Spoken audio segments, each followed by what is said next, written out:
We'll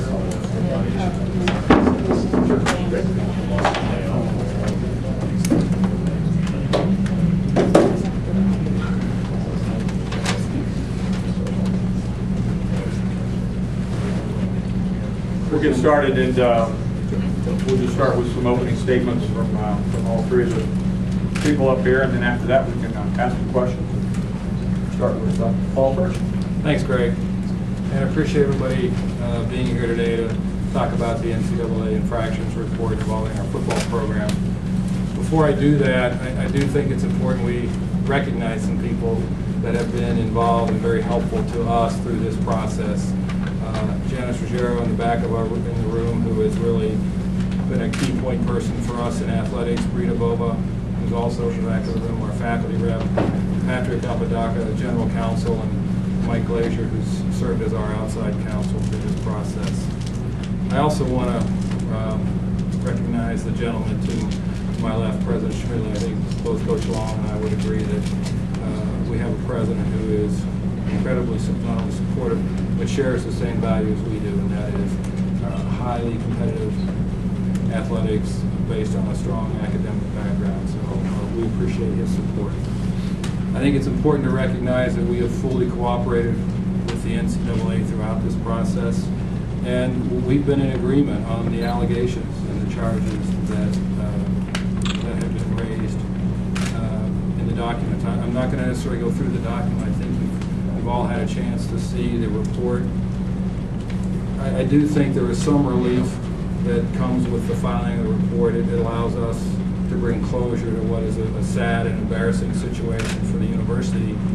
And the reality is that we self-imposed penalties, I believe, in December or January, and have really been moving forward since that time and trying to put this chapter behind us.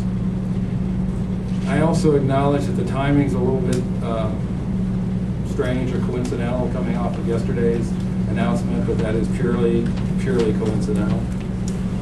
And perhaps most important to note that the allegations and the charges do not involve, we said it before and I think it's worth repeating, none of our current student athletes were involved. These were charges from the 04 and 05 season. No current members of our football staff were charged, were involved in any way with these allegations.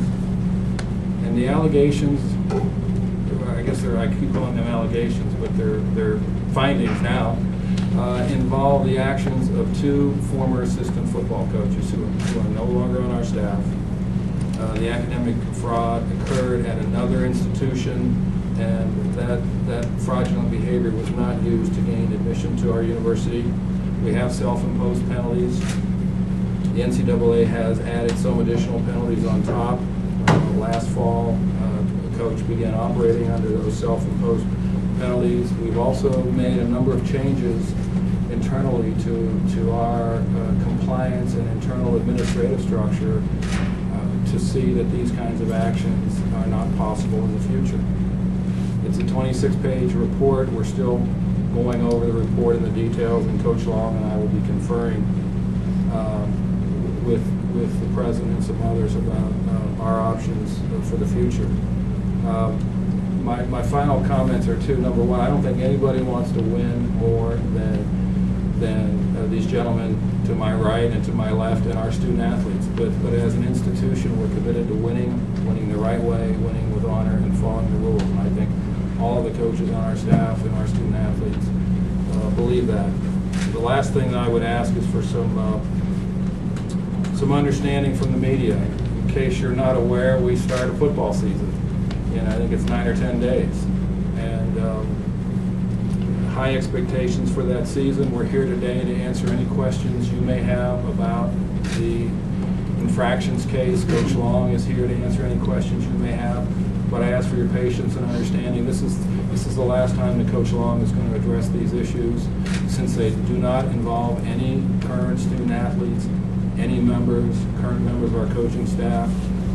The focus for those guys will be in preparation for the season and the upcoming TCU game, and we'd ask that you respect that. I guess with that, I'll turn it over to President Schmidly. Thank you, Paul. I'm here to show my support for the Vice President of Athletics, Paul, the very significant manner in which he and Coach Long have worked together to address this issue, and really to show support for all of our student athletes. I think all of us who love this university are saddened and disappointed by the inexcusable actions of these former assistant coaches who forgot that the most important lesson we teach our student athletes at the University of New Mexico is fair play. It's because of our commitment to that mission, as Paul said, that we never challenged these charges. And we even went so far as to impose some painful sanctions on ourselves prior to learning of the NCAA findings. Even before these matters were brought to our attention, Paul and I imposed a series of tough new academic and administrative forms that will go a long way toward making sure that UNM will never again be subjected to this kind of embarrassment. I want to ask that our students, our alumni, our thousands of fans keep in mind that none of our current coaches or athletes was involved in these matters. As they prepare to take the field just 10 days from now, our student athletes deserve to know that they have the support of the entire UNM community, and that their success will be a testament to their resilience and determination and to the strong spirit of the university. Thank you.